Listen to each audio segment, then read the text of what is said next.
You know, it's interesting. Back in 1991, I very clearly remember I was in school, Arizona State University, when that whole Gulf War thing broke out. And some of my friends who were in the National Guard got called up and had to go deploy. And some of them really had a problem with it. They're like, oh, I can't go to war.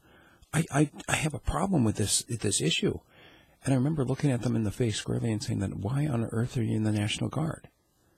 How could you possibly join the armed forces if inside you're a conscientious objector?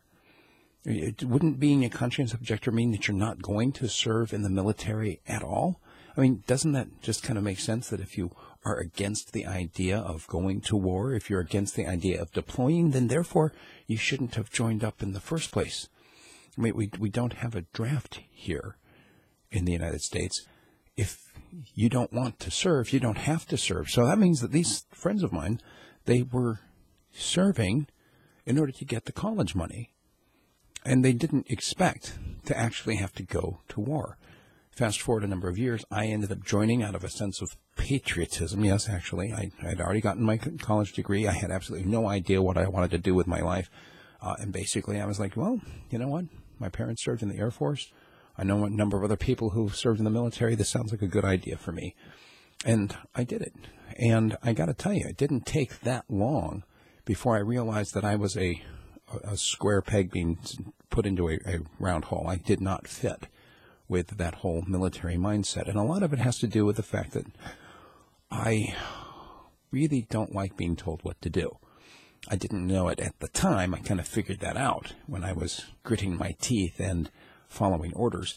And there were a couple of times during the 5 years that I served that I actually had to take a stand and refuse to obey an order because I felt it was an unlawful order. And I'll talk about that at some other time. And then that's worth an entire hour's worth of podcast or conversation or whatever. Suffice it to say that I did not become a conscientious objector at any time during my military service.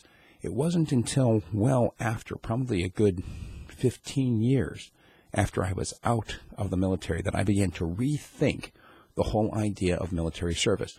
And now I see this story published that is in part of our international news today about how North Korea has come under fire for responding to their conscientious objectors by putting them in jail or by killing them.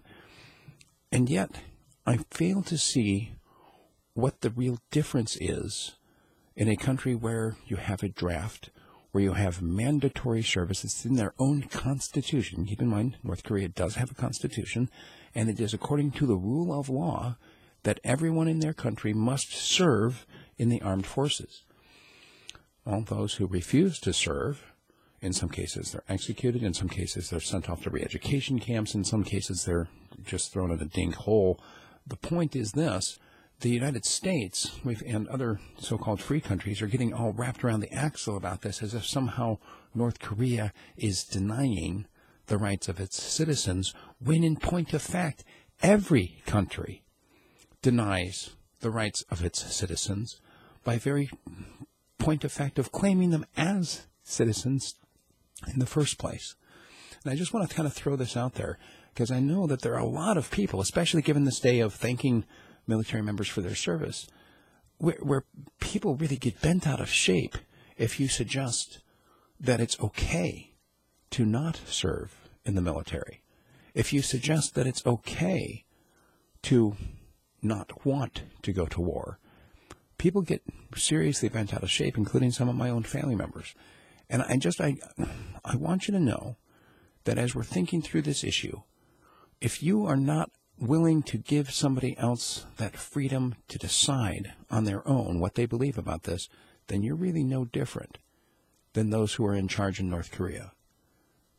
Disagree? Send me an email, steve@radiofreespeech.com. Let's talk about it.